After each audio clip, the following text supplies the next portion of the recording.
April is National Poetry Month, and this is our annual Poetry Sunday in which we explore the life and the legacy of one particular poet. Although individual poems can be deeply meaningful without knowing a thing about the person who wrote them, knowing a little more about a poet's background can also make their work much more deeply resonant. And in recent years, we've focused in turn on the poetry and the life of Elizabeth Bishop, Gwendolyn Brooks, Mary Oliver, Emily Dickinson. In the future, I look forward to sharing with you about many other major poets, including Adrienne Rich is likely next year, as well as Czeslaw Milosz, Denise Levertov, Audre Lorde, and more. For today, though, our focus is on Sylvia Plath. To briefly connect back to our Women's History Month service on building a new mythology, many aspects of Sylvia Plath's life invoke the archetype of Icarus, who escaped the island of Crete on wax wings. He was warned to fly neither too low, where the ocean's dampness might cause his wings to make him drop to clog and to fall into the ocean, nor too high, where the sun's heat might melt those wax wings.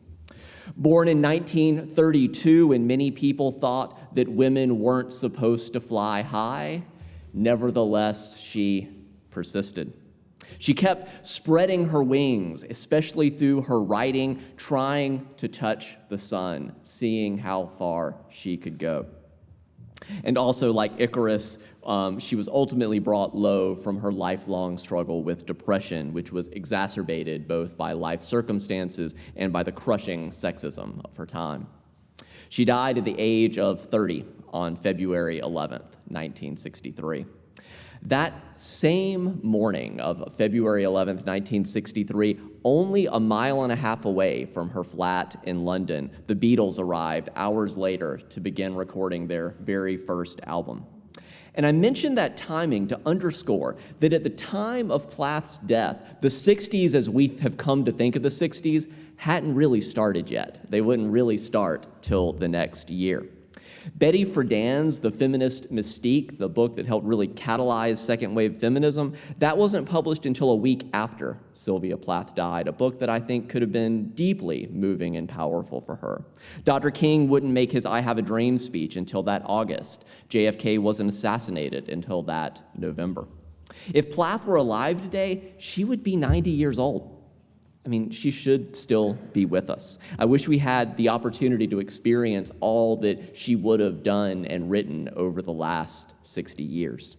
But I am grateful at the same time for the legacy that she did leave behind. It's further significant that Plath was a Unitarian, and not just we sometimes like to claim people who they're famous and they once went to a Unitarian service. She actually deeply was a Unitarian, and I was inspired to choose her as the focus of this year's Poetry Sunday when I learned that an incredible new biography had been written about her, and I just kept hearing how great this book was. It's titled Red Comet: The Short Life and Blazing Art of Sylvia Plath. Have any of you read it? If you get around to it sometime, let me know. It's by Heather Clark, a professor of contemporary poetry at the University of Huddersfield in England.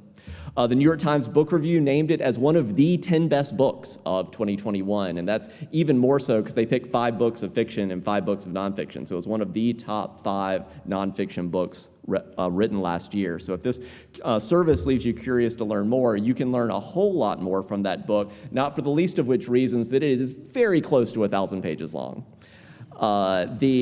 It's really long. You're welcome for me reading this book.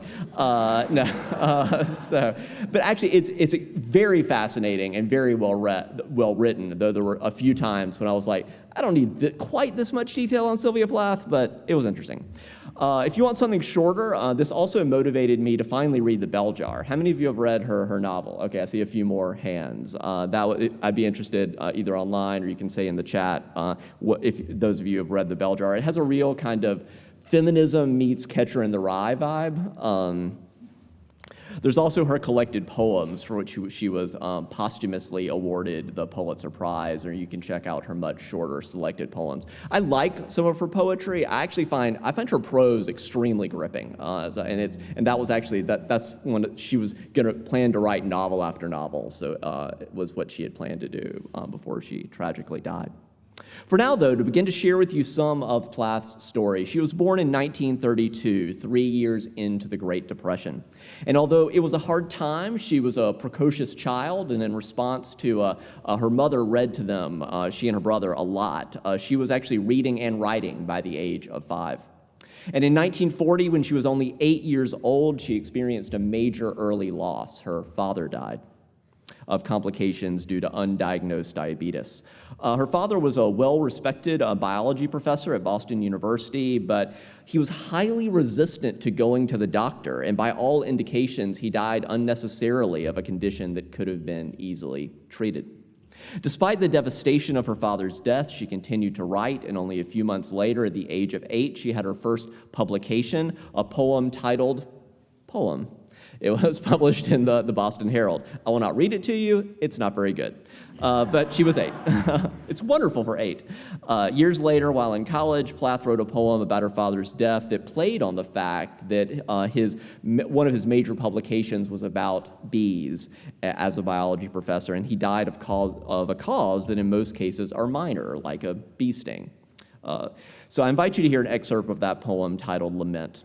She wrote, "The sting of bees took away my father, who walked in a swarming shroud of wings and scorned the tick of the falling winter. He counted the guns of God a bother, laughed at the ambush of angels' tongues, and scorned the tick of falling winter. Oh, ransack the four winds and find another man who can mangle the grin of kings. The sting of bees took away my father, who scorned the tick of falling winter." Here's another early poem, this one from 1948 when she was 16 years old. It's titled Recognition. And this poem has a sense, some of you will know the Jon Kabat-Zinn book called Wherever You Go, There You Are, right? That we bring all our drama with us and tend to kind of recreate it. So it has the sense of that poem. In other words, she's noticed that wherever she went in her life, she, like all of us, had this tendency to fall into repetitions of patterns from her past. So she wrote, "When I realized that the pain," so let me say more, this is about like moving into a new house and thinking that's going to mean a new start. And then she found it was more complicated than that. She said, "And when I realized that the paint had camouflaged an ancient door and that beneath the smooth shellac there laid a trampled hardwood floor, I looked about through angry tears. For that remodeled house was all that I could ever own. And while I gazed through the shallowed hall, my mouth curved in a bitter smile. I knew I had lived there before." Along those lines, there's a lot to say about Plath's childhood and how her early family systems, her loss of her father, her enmeshment with her mother, how all that kind of played out in her life and reverberated. But for our purposes, I want to shift a little bit and tell you some about her Unitarianism, which really was a significant influence in her life. Because as I researched further, I came to learn she was even more Unitarian than I previously thought. After her father died in 1940, when Plath was 8 years old, their family joined the nearby Wellesley Unitarian Church, and her mother, as Nicole says, started teaching Sunday school, or what we call RE, religious education classes. And that congregation, the UU Society of Wellesley Hills in Massachusetts, is still around today. So she grew up going to RE classes, later was an active participant in her congregation's youth group, and in addition, she was deeply moved by participating in Unitarian youth conferences on Star Island, which is off the coast of New Hampshire. Have any of you been to Star Island? I see. Okay, just a few hands. That's on my Unitarian bucket list to get around to someday. I've heard it's remarkably beautiful and a gorgeous place to go. Yeah, it is a rock. It's a rock off the course. It absolutely is. While there, she wrote in her diary, "Chapel is lovely. There is something here I've never experienced before. Complete peace and love for all." Unitarianism also shaped her social conscience. Her youth group visited a jail, and she kind of got this sense of what we would call today the prison industrial complex, and like that sort of was awakening for her. She was also sort of dabbled in pacifism and was really wrestling with, maybe we do need to be in World War II, but the kind of reflexive nationalism, she just really struggled with that, and Unitarianism gave her a place to ask those hard questions. In 1950, around age 18, when you often hold what are called coming-of-age rituals for our young people who are graduating high school, Plath described herself as a Unitarian by choice, something she chose for herself, not just something she was required to do. And speaking fairly bluntly, she said, quote, "I don't like the idea of salvation being spooned out to those too spineless to think for themselves." She added, she was pretty blunt, she was pretty raw. She added that she could be fairly labeled an atheist, but that she also had respect for life and hope in the potential of humankind. Similarly, she wrote in a letter home to her mother that she believed in the impersonal laws of science as a god of sorts. As a freshman at Smith College, she took a religion class, and in that class, she wrote a paper that we still have a copy of called Unitarianism, Yesterday and Today, in which she described herself as an agnostic humanist. She said further that she joined the Unitarian Church, which preached about a human Jesus and the Bible as literature on account of its tolerance, its inclusion, and its emphasis on reason. And in a quite progressive interpretation of the Bible, similar to what we explored a few weeks ago, she said that Unitarians often look to the moment of Adam and Eve biting the forbidden fruit not as original sin, but as embracing unbounded possibility. Their greatest virtue, the way to the fullest realization of all human potential. In other words, she's saying we should all want to grow up. We should all want to take and relish a big bite of that tree of the knowledge of good and evil. You should want to know, grow up, stop running around naked like children, leave the garden and go explore the world. A decade later, in 1961, in which we now know was toward the end of her short life, she wrote another letter to her mother in which she said, "I will always be a pagan Unitarian." Another significant influence on Plath's life were her teachers, particularly one high school English teacher. So I think another kind of takeaway from this is the influence that public school teachers can have on children. His name was Wilbury Crockett, and so her English teacher for 3 years, so had a real strong influence on her and her fellow young literature enthusiasts. There was kind of this side club that he led in which they read almost a book a week. I mean, that's pretty impressive for high schoolers, of major American and British authors. And they were writing 4 5,000-word papers a year. I mean, that's pretty long. That's like 2.5 times an average sermon length. I mean, that's a pretty long argument. That's like an 8 to 10 page paper. That's a pretty long argument to sustain as a high schooler. And I think a real example of how sometimes when you challenge kids and set a bar high, they can reach it. Here's a poem she wrote around that time in 1948 at age 16 about her growing commitment to writing. It's titled, "Neither Moonlight Nor Starlight." She said, "Why do I stay at my ink-stained desk from the dim gray dawn to the dusk of day?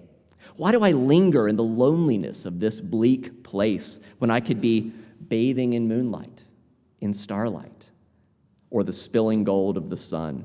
But she says parenthetically, "Neither moonlight nor starlight are for me." You ask me why I spend my life writing. Do I find it entertaining? Do I find it worthwhile? Above all, does it pay? If not, then is there a reason? I would like to give you an answer to satisfy you completely, but that is impossible. Listen a while. Believe in me. There is a reason for my writing, yes. I write only because there is a voice within me that will not be still. And here I want to emphasize, too, that too often Sylvia Plath's story has been told in a way that principally forefronts her mental illness and allows her early death to unduly overshadow the rest of her life. That was one significant factor in her life, but there was so much more, including this passionate impulse to write and create. She was an academic superstar. She was a perennial prize winner. Even after spending a few months at an inpatient ward following a depressive episode in which she tried to end her own life in college, she still graduated magna cum laude from Smith College. She was then awarded a prestigious Fulbright fellowship. She attended Cambridge University, where she graduated with high honors. She was so impressive that her undergraduate alma mater, Smith College, one of the seven sisters, this is no slouch, invited her back to begin teaching, even though she didn't have a PhD. To quote from her biographer, her mastery of English literature's past and present intimidated her students. It even tended to intimidate her fellow poets. Like they would do a line and she'd say, oh, that's like Yeats. That's like she could just trace these. She just had an immense grasp of the history of poetry. Later, Plath made small talk with T.S. Eliot at London cocktail parties, where she was known as the model of wit and decorum. Very few friends realized how deeply she sometimes struggled with depression because it only presented itself episodically.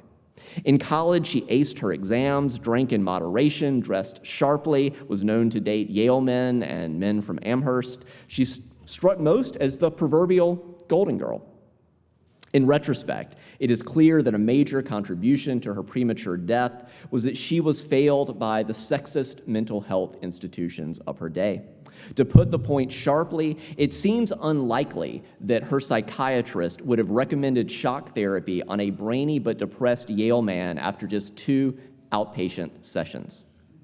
In turn, that psychiatrist, I would say, was failed by the sexist training that he received. At that time, in the early 1950s, 91% of psychiatrists were men, and they were trained to regard high ambition and strong-willed women as that itself being a sign of pathology.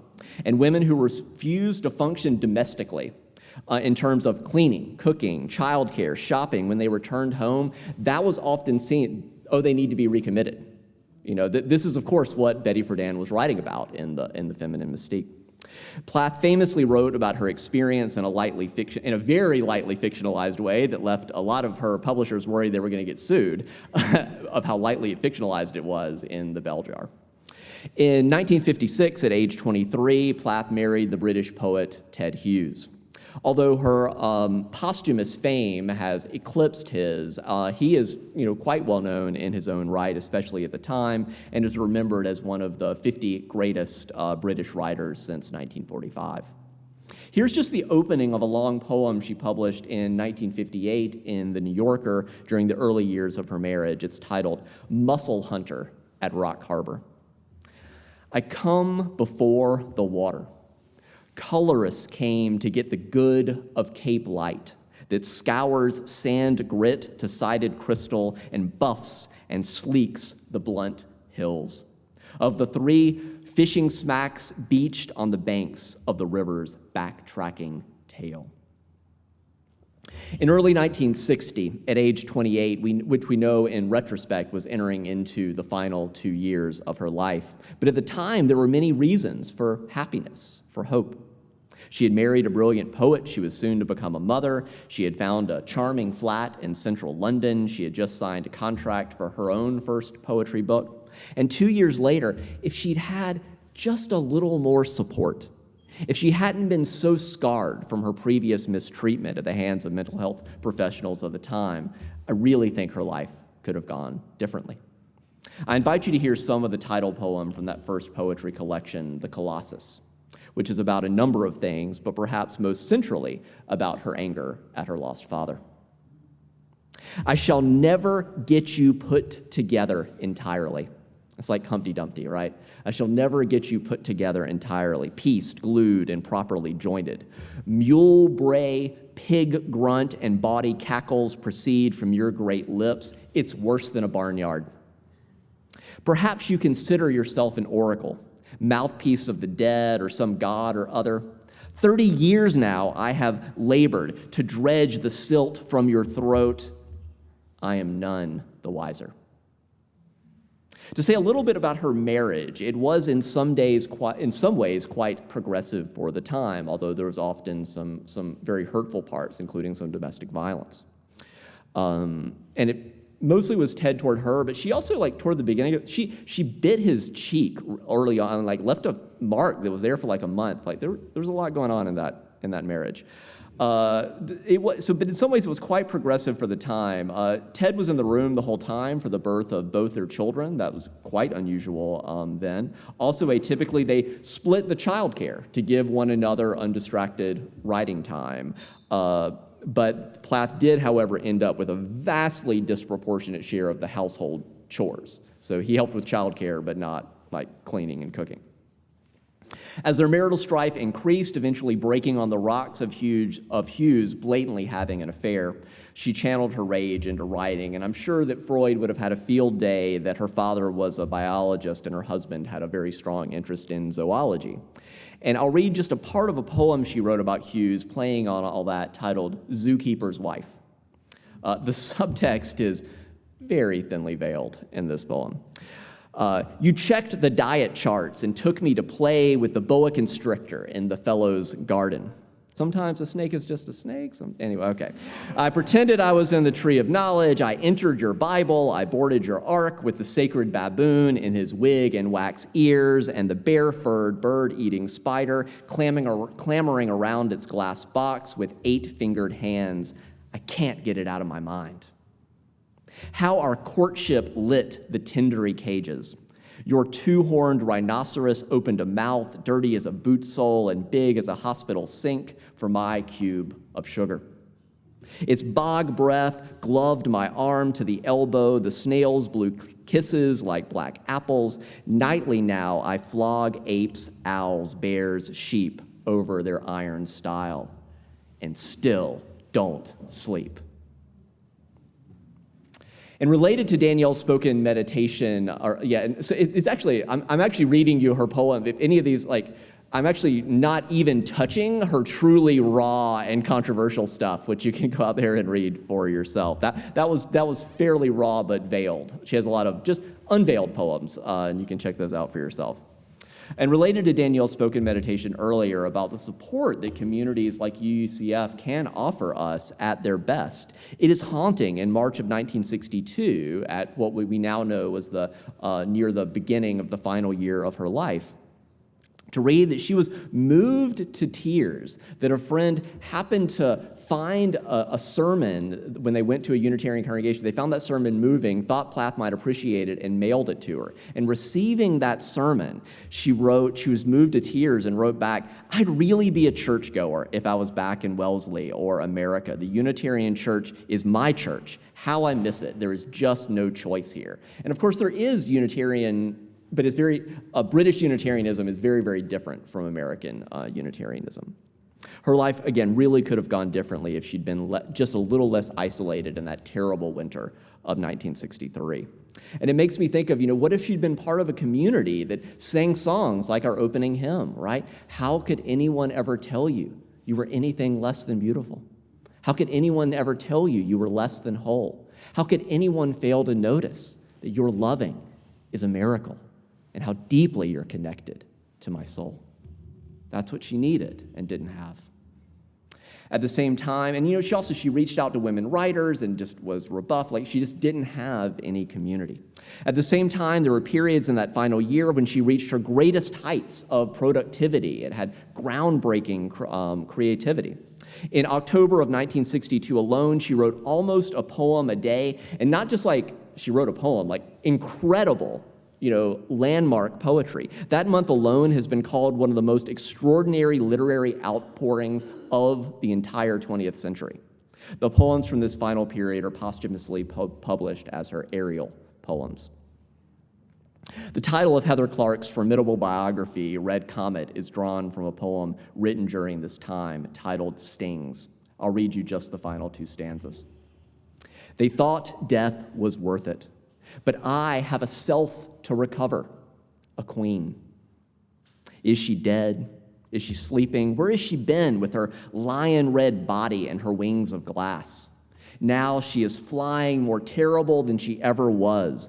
Red scar in the sky, red comet over the engine that killed her, the mausoleum, the wax house. We could add the domesticity.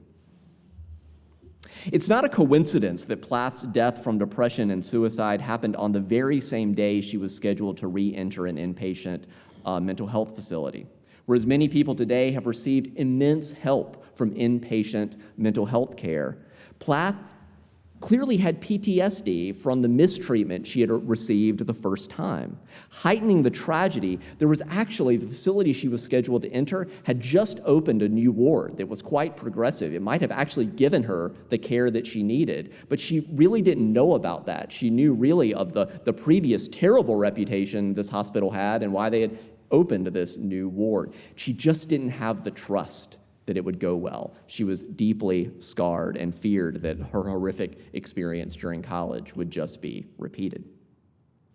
When Hughes wrote to Plath's mother following Sylvia's death, he rightly recognized that she was a world historical talent. But even here, and in the literary critic I'm going to read in just a moment, you'll still hear the sexism. They praise her not as what she was, a world historically great poet, period, but they compare her only to other female poets. Hughes wrote, "In her last months, she became a great poet, and no other woman poet except for Emily Dickinson can begin to be compared with her." And here you hear is British, certainly no living American. So, the British living literary critic Alfred Alvarez also was particularly influential in helping draw attention to her death, because in a lot of the obituaries about her, she was described as Ted Hughes' wife, not as Sylvia Plath.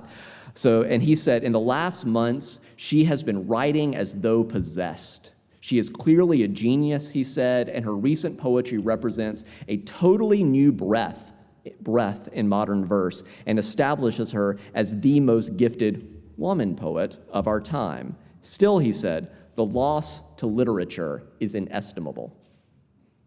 Today, it is clear that though she is a world historically great poet and writer, period, a decade after her death, her work was particularly influential in the women's movement of the 1970s. And in addition to her poetry, her novel, The Bell Jar, continues to sell about 100,000 copies a year, to this day. And as we prepare to conclude, let me bring us back full circle. We noted at the beginning that Sylvia Plath's life is often likened to the Icarus myth, who launched too far, too fast, and flew too high, too close to the sun. As with many things, the Icarus analogy is true, but it's partial. It doesn't capture the fullness of Plath's life and legacy. Plath's biographer, Heather Clark, invites us to consider that an equally important archetype for Sylvia Plath is the myth of Ariadne, who spun a thread to help Theseus find his way out of the labyrinth. Unlike this labyrinth, there was a minotaur at the center, right, that Theseus went, and Ariadne spun that thread to help him find his way back out. Like Ariadne, Plath left behind threads of influence that live on, that we too can pick up on and read. Her writing continues to help lead an increasing numbers of readers out of the oppressive mazes in which they find themselves. Her life, her books, challenge us to follow her lead in taking the risk of exploring our own creative impulses. Her legacy calls us to demand greater freedom and liberation for ourselves and for others. As Unitarian Universalists, it's also significant that Sylvia Plath was one of our own. And as we continue to hold her life and legacy in our heart, let's rise and embody her spirit. I want us to sing a song that's about creating the world that Plath deserved and didn't get. Let's sing hymn 170, "We Are a Gentle, Angry People."